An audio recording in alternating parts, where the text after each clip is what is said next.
Гражданин и начальник. Разговор с теми, кто принимает и исполняет решения. Закон о декларировании доходов, расходов и имущества и обязательств имущественного характера государственными служащими и депутатами с последними поправками вступил в силу 1 июля 2021 года. Как проходит процесс сейчас, об этом подробно будем говорить с главой антикоррупционного управления Министерства по налогам и сборам Рустамом Отарбо. Он у нас в студии. Рустам, приветствую. Здравствуйте. Итак, прошло 3 года с тех пор, как был принят антикоррупционный закон. Как сейчас проходит вообще процесс декларирования? Насколько активно госслужащие сдают декларации? В настоящее время процесс декларирования, его реализация проходит относительно стабильно, сравнительно с предыдущими периодами. То есть на данный момент декларации за отчетный период 2022 года предоставили ряд организаций в общем количестве 6050 деклараций. Это порядка на 300 деклараций больше, чем предыдущий период. Также наполняется электронная база данных деклараций. Сейчас, если я не ошибаюсь, 11 800 деклараций хранятся в ней, которые в последующем будут изучены при необходимости, могут изучаться как Министерством по налогам и сборам, так и правоохранительными органами, так как им предоставлен соответствующий доступ к информации. То есть на сегодняшний день ситуация такая, и по количеству деклараций 6050 деклараций. А сколько вообще должны сдать, если у вас такая информация, тех, кто не сдал? Точной информации у нас нет, сколько в общем должностных лиц в силу исполнения своих должностных функций должны предоставлять декларации. Кстати, хотелось бы отметить, что Министерство по налогам и сборам и в этом направлении проводит работу по изучению штатных расписаний. То есть мы изучаем конкретные организации, запрашиваем штатки, и по ним для более точного понимания количества должностных лиц, которым необходимо подавать декларации. То есть некоторые понимают, что каждый сотрудник должен предоставлять декларации, но там определенные функции должно исполнять должностное лицо. Это организационно-распорядительные, административно-хозяйственные и контрольно-надзорные функции. То есть мы изучаем эту информацию, так как при приведении статистики по поданным декларациям мы можем констатировать определенную организацию, подала она или нет, не зная, сколько должностных лиц должны предоставлять декларации. То есть это немного искажает информацию. И на данный момент мы изучаем эту информацию. В стране никогда не было такой статистики? По крайней мере, мы ее не имеем, поэтому мы запрашиваем соответствующую информацию у конкретных организаций. А как реагируют организации вообще в процессе работы, готовы сотрудничать? Да, хотелось бы отметить, что большинство центральных органов государственного управления более ответственно начали относиться к исполнению данного закона. Это, в свою очередь, отражается на более эффективной реализации. Также средства массовой информации, хотелось бы отметить, что они освещают процесс декларирования, то есть весь период. Это тоже уведомление организации о необходимости подавать декларации. Это, в первую очередь, конечно, должно проводиться конкретно на местах, в конкретных госорганизациях.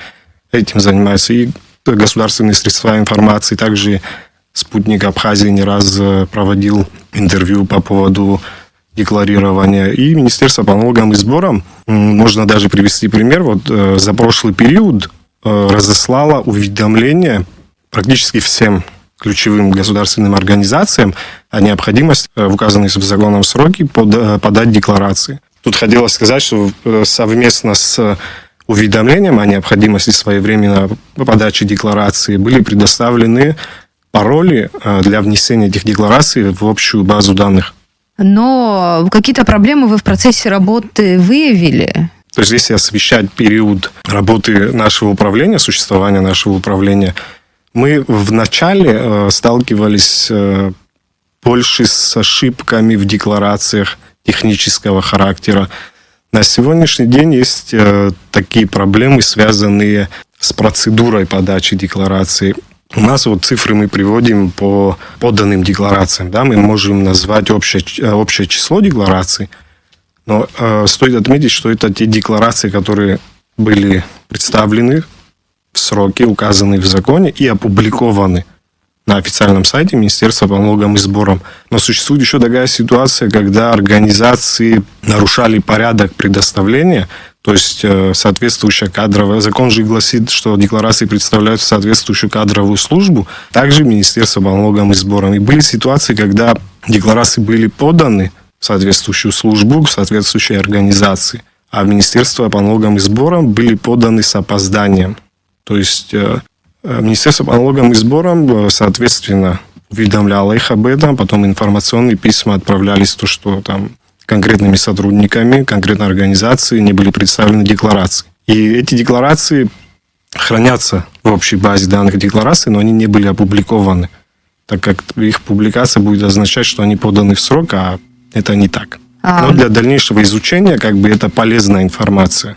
Хорошо, а вот данные, которые предоставляют, как вы их проверяете и часто ли, вообще были ли случаи, чтобы несоответствие этих данных, коррупционная составляющая была отмечена вами? Вот об этом хочется поговорить тоже. Нами коррупционная составляющая в данных, указанных в декларации, не была выявлена пока. Больше мы делали упор на то, что проводились проверки по уточнению информации. Опять же, возвращаясь к техническим ошибкам при заполнении декларации, очень часто, если брать в пример, это земельные участки, в которых надо указывать площадь. То есть у нас либо ее указывают некорректно, бывали случаи, когда их не указывали вовсе, так как декларант, мы выясняли эту ситуацию, даже не знал, какая площадь у него земельного участка, либо домовладения. И очень в свою интересно, он владеет, но не знает, какой площадью. Да, бывает и такое. Почему? В чем сложность? Хочется точную информацию передать, правильно? И иногда затрудняются. И мы, то есть совместно с декларантом уточняли эту информацию. Когда не получалось совместно с декларантом, отправляли запросы в соответствующие организации, которые обладают нужной информацией для уточнения. Но это были в основном, когда указывались гектары, когда не указывались там квадратные метры жилой площади, либо адреса не указаны. Мы уточняли эту информацию также совместно с декларантами. То есть сама процедура проверки, она проходит так. Но у нас зачастую отсутствует основания для проведения проверки. То есть если возвращаться к закону, в части контроля за расходами указано, что может быть предоставлена информация юридическими лицами, средствами массовой информации, госучреждениями о наличии у того или иного декларанта имущества, недвижимого, которое он не указал в декларации. То есть, если сигнал, вы проверяете? Да, то есть это может служить основанием для проведения проверки, а также, если говорить о контроле, у нас еще есть в законе прописано, что контроль осуществляется в том случае, если декларант приобрел то или иное имущество, тот или иной актив, стоимость которого превышает доход за 3 года самого декларанта и членов его семьи. Ну, как вы об этом узнаете? Приобрел или не приобрел? Как налоговые органы об этом узнают? В случае, если он укажет в расходах, это первый случай. Второй случай, если поступит соответствующая информация. Тоже сигнал. Да, Или сам скажет, или кто-то... сам укажет, и уже это надо будет проверять. То есть, если он вообще в расходах... Но он вряд ли сам скажет о доходах, которые превышают его... Знаете, тут еще нюанс такой есть. И у нас часто задают такой вопрос, конкретно касаясь расходов. Почему их не указывают, почему их нет? Бывают такие вопросы. То в законе указано, что в приложение по расходам надо указывать то имущество, сумма которого превышает 2 года доходов декларанта и членов его семьи. Поэтому там суммы бывают крупные. То есть если автомобиль приобрел, он может не укладываться в эти рамки, поэтому их и не указывают. Их обычно указывают в свои доходы. То есть в имущество в доходах там указано, что такое-то транспортное средство приобретено декларантом, зачастую и без объяснений, в каком году было приобретено, оно просто у него есть. То есть по зарплате он может потенциально себе позволить покупку такого автомобиля? Если посчитать доходы его и членов его семьи, если они будут превышать 2 года, да. Касаясь проверок, это частый вопрос о проведении проверок.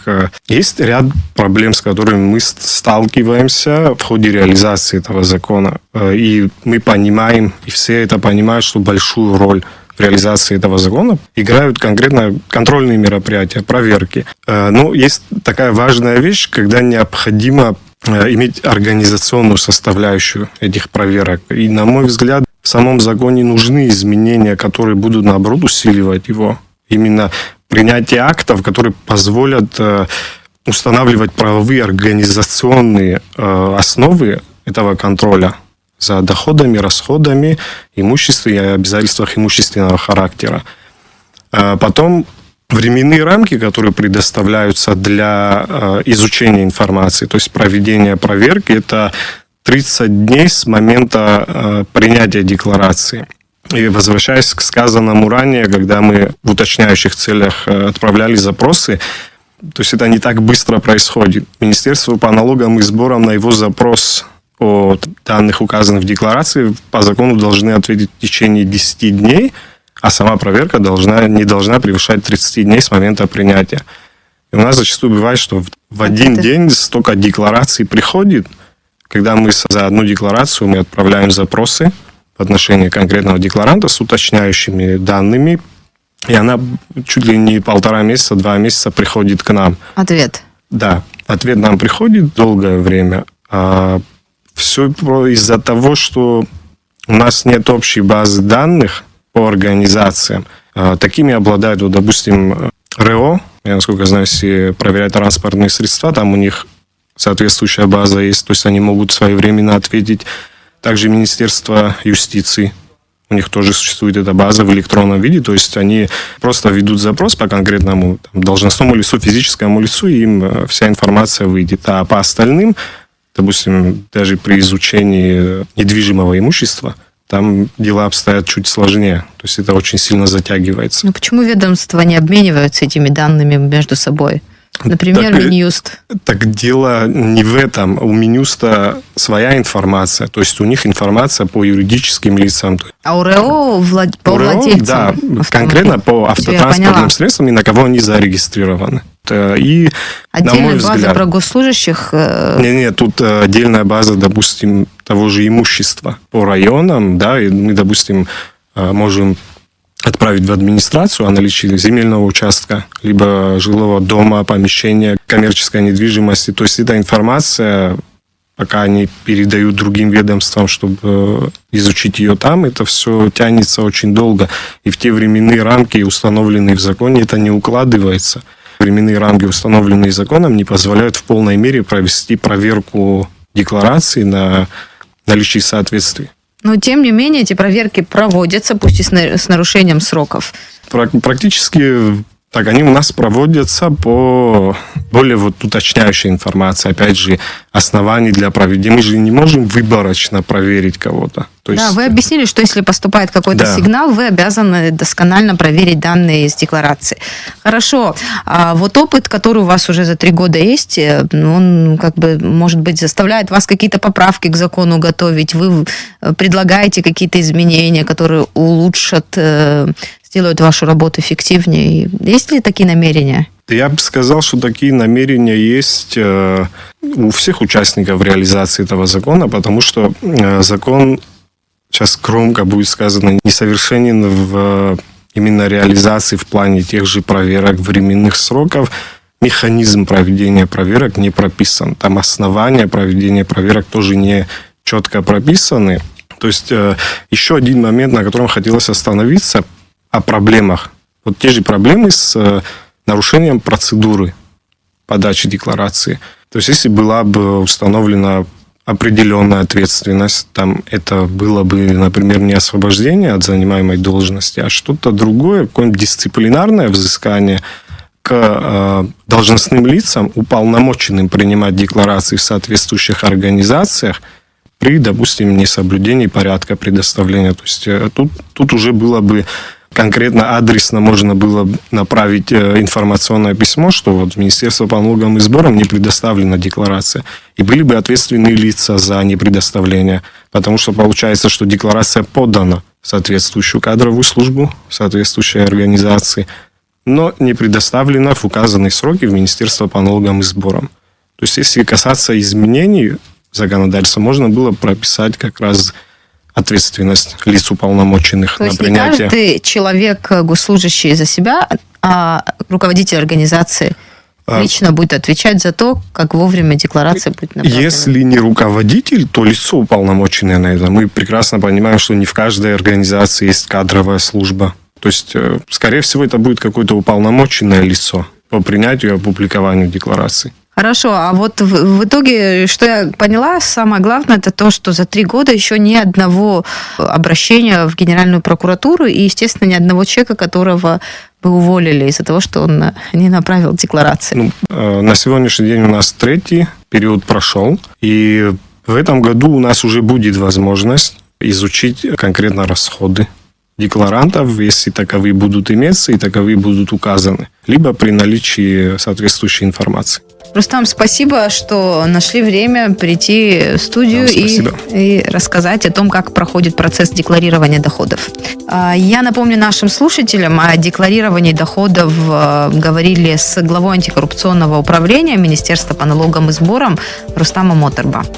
Актуальный разговор и поиск решений в студии «Радио Спутник Абхазия».